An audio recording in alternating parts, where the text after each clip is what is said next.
बोलना, आरक्षण है पापा बोलना, आरक्षण संविधान बोलना, आरक्षण संविधान बोलना, आरक्षण ओबीसी बोलना। आरक्षण 69,000 शिक्षक भर्ती के आरक्षण पीड़ित अभ्यर्थी हैं लगातार 116 दिनों से धरना प्रदर्शन कर रहे हैं और अपने आरक्षण की मांग को लेकर सरकार तक अपनी आवाज़ पहुंचाने का प्रयास कर रहे हैं।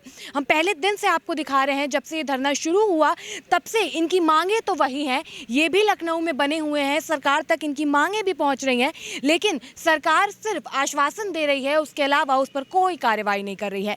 कई बार कोशिश की गई अलग अलग तरीकों से कि सरकार तक इनकी मांगे पहुंच जाए, सरकार तक तो बात पहुंच गई है, लेकिन अभी तक उस पर कोई भी कार्रवाई नहीं हो रही है। क्या कहेंगे? जैसा कि आप जानती हैं कि हम 6 सितंबर को एक महाआंदोलन किए थे। उस टाइम हमारी कमेटी ने हमें बताया कि नहीं, आप लोगों को सब्र करना है, सरकार झुकेगी। डेलीगेशन टीम से बात हो रही है और इन्होंने एक कमेटी बनाई हमारे पक्ष में कि ठीक है, हम आपका रिपोर्ट लागू करेंगे, ये करेंगे, लेकिन ये कुछ नहीं कर रहे हैं, बस हमें गुमराह कर रहे हैं। लेकिन आपके चैनल के माध्यम से हम ये बता देना चाहते हैं कि इस बार का जो हमारा महाआंदोलन होगा वो इको गार्डन में नहीं होगा, इको गार्डन से बाहर होगा। चाहे उसके लिए हमें किसी भी हद तक जाना पड़े। 125 संगठन हमें लिखित सपोर्ट कर चुके हैं कि हाँ, हम आपके साथ हैं। और रही बात शिक्षक भर्ती की, ये हमें शिक्षक बनाएंगे या नहीं बनाएंगे, इन्हें मजबूरन बनाना पड़ेगा। चुनाव का माहौल है और हम योगी जी का सम्मान भी करते हैं। अभी तक उन्होंने पब्लिश कुछ भी नहीं किया है। शिक्षा मंत्री ब्राह्मण हैं, उनका भी सम्मान कर रहे हैं, लेकिन उन्हें चाहिए कि हमारी टीम से मिलें, क्योंकि इस बार ऐसा आंदोलन होगा क्योंकि हम थक चुके हैं। अब हमारे पास मरने के अलावा कुछ भी नहीं है। इनसे हम बता देना चाहते हैं 2 वाक्यों में कि हमने 116 दिन में इतना तो सीख गया है कि मेहनत मजदूरी करके सदा हम अपना गुजारा करते हैं और ख़ुद अपनी ही हाथों से अपनी तकदीर संवारा करते हैं। और जब भी आ जाती है माजी की यादें, इस जहनो फ़िक्र के आलम में योगी जी बस तुझको पुकारा करते हैं। मेहनत मजदूरी करके सदा हम अपना गुजारा करते हैं। बरसात की काली रातें हों, ठंडी का ठिठुकता मौसम हो, फुटपाथ पे बंजारों की तरह दिन रात गुजारा करते हैं। मेहनत मजदूरी करके सदा हम अपना गुजारा करते हैं।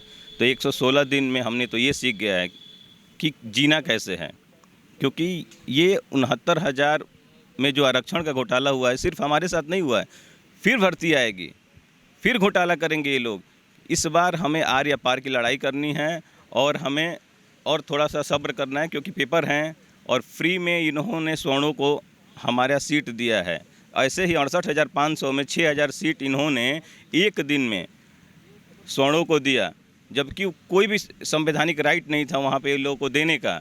लेकिन इन्होंने इस SCRT पे उस धरने में हम भी थे, मिठाई खिला के भेजी, तुरंत जियो जारी किया। अभी भी इनके पास वक्त है और हमें उम्मीद है सरकार से कि हमारा पक्ष सुनेगी और हमें अध्यापक बनाएंगी।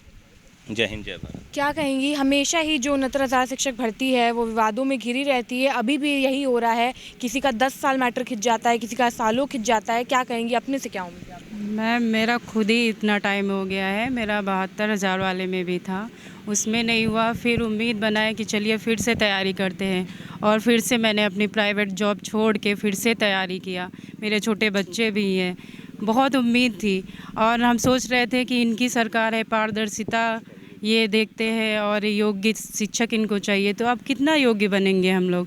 इतने ज़्यादा हम लोग तो जनरल के अब नंबर ले आते हैं, तब भी ये क्यों नहीं कर रहे हैं? और हम लोगों ने जिस टाइम 10th और 12th किया था, इन्होंने एकेडमिक बेस पे लिया, तो बताइए कैसे हम लोग इतना फ़ाइट कर पाएंगे? और कर लिए उसके बाद भी ये नहीं दे रहे हैं हमको, तो ये तो हमारे हक की बात है, तो इसलिए तो इनको करना ही पड़ेगा। और रही बात कि योग्य शिक्षकों की, हम लोग बहुत योग्य हैं। अभी जूनियर एडेड का है, मैं तैयारी कर रही थी, लेकिन मैंने सोचा कि नहीं, मुझे जाना है। अगर तैयारी करके क्या फ़ायदा है? अगर इसमें इन्होंने इतना कर दिया है, हम लोगों की सीटें ले ली हैं, तो आगे चल के क्या भरोसा? उसमें हम लोग कैसे हो पाएंगे? नहीं हो पाएंगे। कितना भी मेरा CTET भी कई बार पास है और UP TET भी कई बार मैंने किया है, लैंग्वेज का भी मैंने किया है। तो यही चीज़ें हैं और ये हक है, तो हक के लिए तो आना पड़ेगा, नहीं हमारे बच्चों का भविष्य भी ख़राब हो जाएगा। ये बस गूंगा और बहरा बनना चाहते हैं। देखिए, सच्चाई तो ये है कि अगर हम कुछ अनैतिक मांग कर रहे हों तो उसको दरकिनार किया जा सकता है, उसको दबाया जा सकता है। हम मांग क्या रहे हैं इस भर्ती में, सब जो लोग सुनते हैं बड़े आश्चर्यचकित होते हैं कि यार एक्चुअल में आपकी मांगे तो एकदम जायज़ हैं। इवन अधिकारी तक कहते हैं कि नहीं आपकी मांगे जायज़ हैं, गलत हुआ है आपके साथ और आपको न्याय मिलेगा। लेकिन अगर न्याय समय से ना मिले तो वह अन्याय के बराबर हो जाता है। तो हमें बेवकूफ़ बना रहे हैं, ये हमको टाल रहे हैं हम ये। लेकिन ये आपको बता दें हम आपके चैनल के माध्यम से कि हम टलने वाले नहीं हैं, हम दबने वाले नहीं हैं। हम शिक्षक हैं, हम समाज का आईना है, हम समाज को आईना दिखाते हैं, ये हमें आईना नहीं दिखा सकते हैं। हम पहले दिन से और आज तक संघर्ष करते आए हैं और करते रहेंगे। हम इस 69,000 शिक्षक भर्ती में जो हमारा संवैधानिक अधिकार 27 और 21 है और जो बेसिक शिक्षा नियमावली 1994 ये सरकार द्वारा बनाई हुई नियमावली है, उसके अकॉर्ड 27 और 21 का जो आरक्षण हमें मिलना चाहिए था वो इस भर्ती में नहीं मिला है। जब तक इस भर्ती में हमें आरक्षण नहीं मिलेगा हम अपनी जान गंवा देंगे, इनको नेस्तनाबूद कर देंगे, लेकिन लखनऊ से हम बाहर नहीं जाएंगे।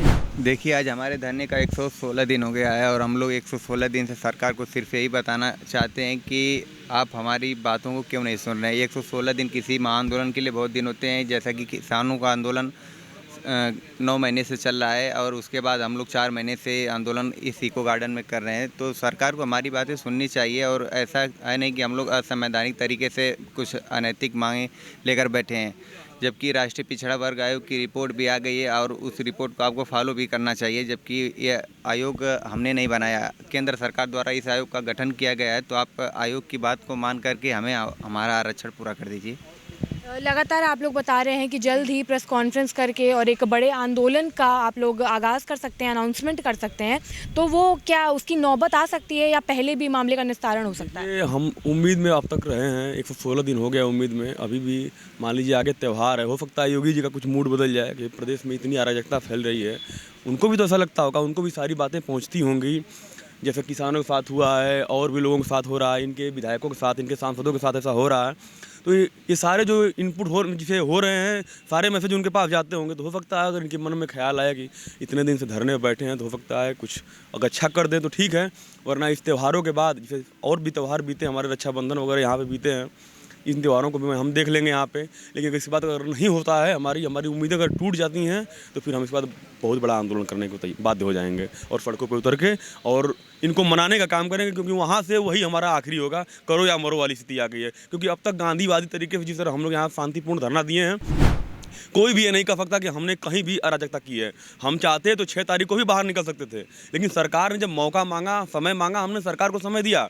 क्योंकि हम एक शिक्षक हैं, अपनी मर्यादा को नहीं भूलना चाहते हैं। लेकिन अगर ये मर्यादा को, जैसे कहा था ना कि चाणक्य ने कहा था कि शिक्षक की गोद में प्रलय और निर्माण दोनों पलता है, तो हमारा अभी निर्माण का काम है, हम प्रलय नहीं लाना चाहते हैं। अगर जिस दिन हम लोग प्रलय पे आ गए तो पूरे लखनऊ में प्रलय मच जाएगा। धन्यवाद। तो जैसा कि आपने देखा, जो अभ्यर्थी हैं वो लगातार अपनी मांगों को लेकर डटे हुए हैं और इनका इरादा यही है कि आगे भी इस तरीके से डटे रहेंगे। तमाम त्यौहार आए गए, अभी भी दशहरा है, दिवाली है, ये उसका भी इंतज़ार कर रहे हैं कि ठीक है शांतिपूर्ण तरीके से इंतज़ार कर लेते हैं कि शायद इनकी मांगें पूरी हो जाए।